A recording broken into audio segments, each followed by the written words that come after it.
their story being told and not a Hollywood version of it, you know? I've worked in the Sundance Institute, and, you know, it's a great program, so very exciting. Maybe a little goodnight kiss. Maybe. You know, nothing overwhelming. Okay.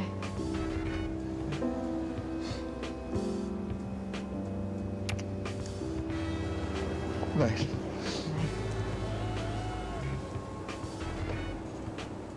But this one's extra special because we're like family, and it started as a play and really organic process, and it's unbelievable that's only been 3 years since the very beginning. So what's up with Jack?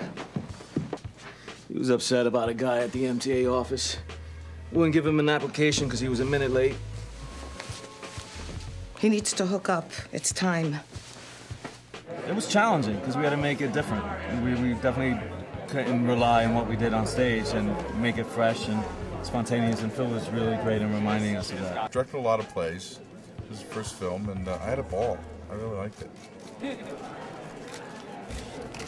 Authenticity is, I mean, it's just like, it's like watching people that, you know, I'm from Texas and the film is set in Texas, so it reminds me so much of people that I know, and I think it's just such an important subject in the consciousness of our entire country at this point in time.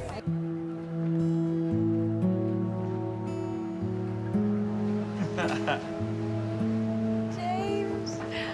Oh my God, James.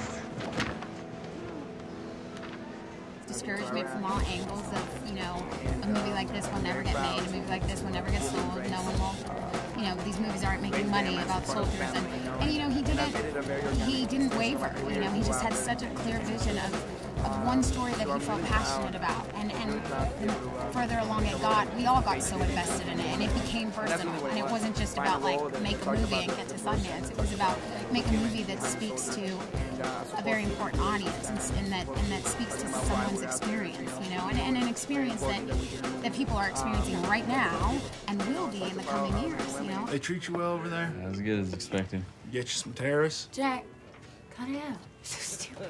I was just wondering. All right, just leave him alone.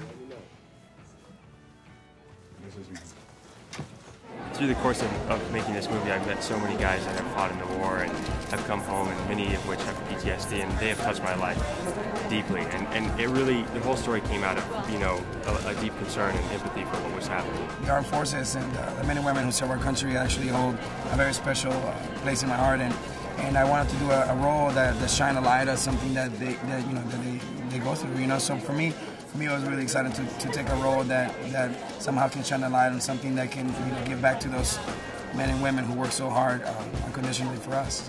It's a tragic relationship, and it's one that you hear about over and over and over again.